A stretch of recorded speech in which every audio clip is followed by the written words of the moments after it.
few weeks ago, something crazy, absolutely insane happened. I had sorority rush talk show up on my For You page on TikTok. I am not a sorority girl. I know, crazy. I was not in a sorority in college, okay? Like, I definitely thought myself above the sorority thing. The thing that came up originally was the Oklahoma University KKG chapter. They went all out, they dressed in blue, they had blue beards painted onto their face, and I was like, wow, they seem strange, but that looks like a lot of fun. If there's one thing I like, it is a lot of fun. As I started looking into these sorority rush videos, like I got a bunch of them on my For You page all at once, and I was like, whoa, this offers a different look into a different kind of world, and I found myself kind of resonating with it in a really weird way. I feel like what I like about them is that they lack shame. Like, they're very unapologetically consumerist. They're not plagued by knowledge about climate change or whatever.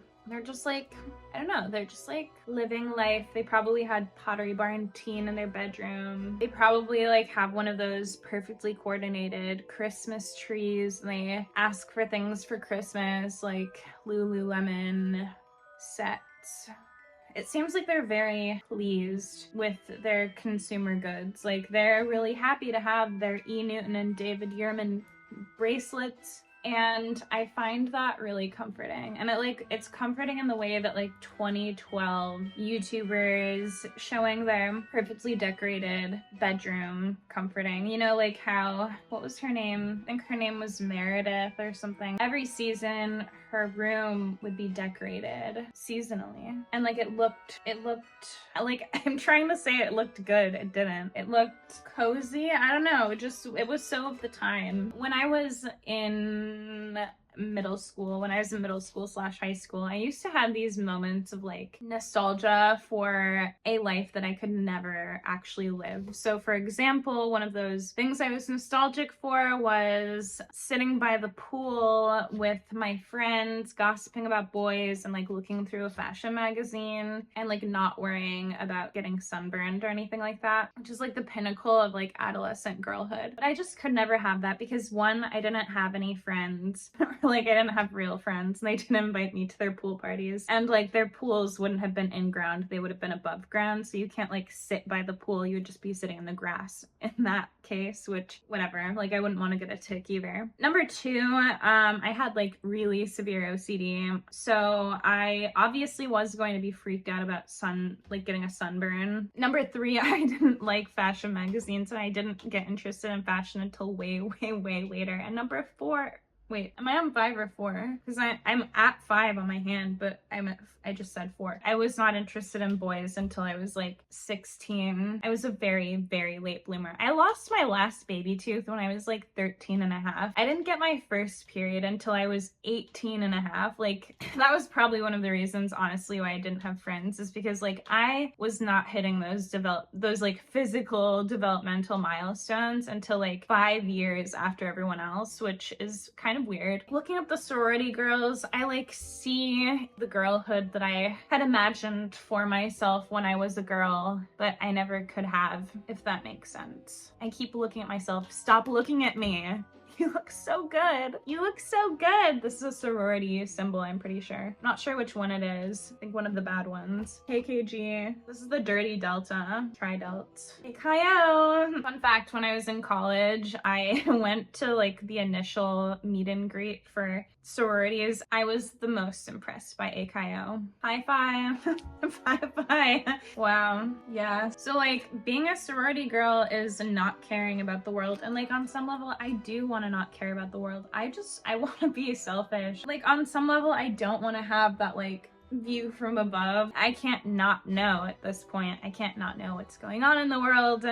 But like, on some level, like, I see the appeal of just like really diving into those subcultures and being like, yeah, like, I'm an AKO and I have a Lily Pulitzer set, and like, it matters to me so much what sorority that I get into, and like, it feels like this is determining everything for the future. Like, the coziness of like being in your sorority. Think about it. At the sorority house, this kitchen is fully stocked. They have a chef.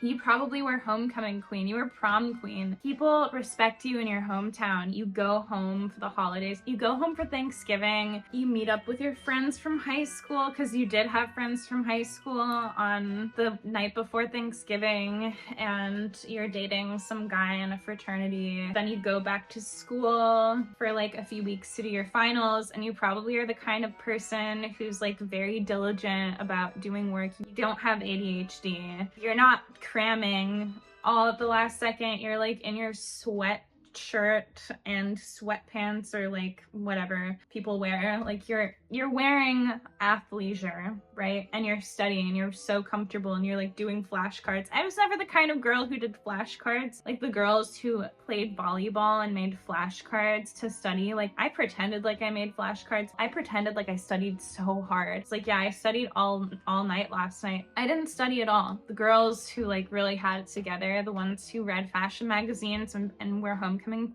queen and played volleyball, like yeah, they knew. They probably were in a sorority. Then you like come back home for the holidays and your parents are Republicans, and like, okay, not saying that I want different parents, like I'm not saying that, but like in this alternate life, my parents are Republicans. They're the same parents, but they are also Republicans, and they have a really huge house, which I find tacky, like those kind of like McMansion, like my aunt and uncle actually have one of these houses, and I really like, it makes me feel so empty inside. Also, their kids turned out really weird. You would expect someone who grows up in that Pottery Barn hellhole to grow up to be normal, but no, they are like the weirdest. They were weirder than me, which is like saying something. Although one time someone in college was like, oh yeah, she's like not that weird. You would expect her to be weirder, but she's like not that weird. I also, a sorority girl one time did tell me, oh, you seem like you'd be in a sorority.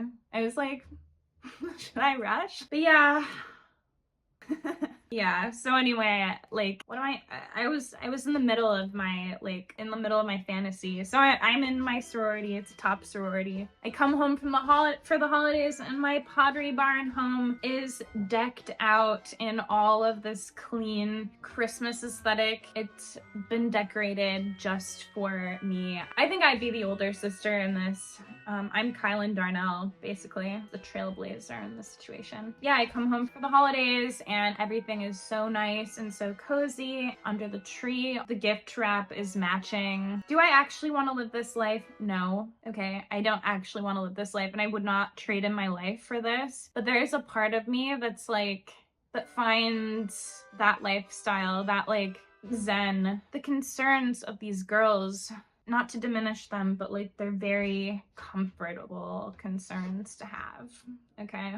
Like, wow. I would not trade in my life for this. I'm appreciating it aesthetically, the like vibes that it produces within me. Like there's a sorority girl within, and I need to channel her, I think. Everything's so comfortable. I probably get like really expensive clothes and jewelry and stuff for Christmas, and I'm satisfied with that. The problem with me is that I'm never satisfied with Christmas gifts unless I can like do something with them. It's not enough to get pretty items and look at them. Like if I just get clothes, like, oh my God, like I need something to look forward to. That is the sad thing about Christmas, is that like after you open the presents, there's nothing to look forward to, so you need something to busy yourself with. You need like an activity to occupy your mind while you try to forget. It's a whole year before you're going to channel this kind of merriment and cheer. I really need to learn to look at the camera, but I'm right there, okay? Like I'm moving around. I can't not look at myself. Also, like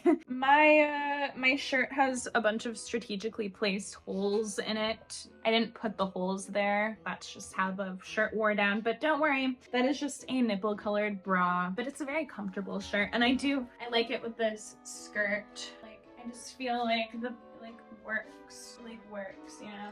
Imagine this with some boots. That's what I wore the other day. Maybe I will have a sorority girl Christmas. Maybe I will go back to my hometown and reclaim my popularity, or sorry, not reclaim my popularity, claim my popularity for the first time. Honestly, like I should have been popular. I really should have been. So what am I gonna do for the rest of the night? I don't know. I have the apartment, the flat to myself. I'm in England, so they call it a flat. Just kidding, they don't say it like that. So the flat is mine for the night. I do have beer. I could have beer. I could have beer. I could have a lot of things. I could throw a party for all 2 people I know here. I have another strategically placed hole here. You can see it, like my upper arm. Oh my god.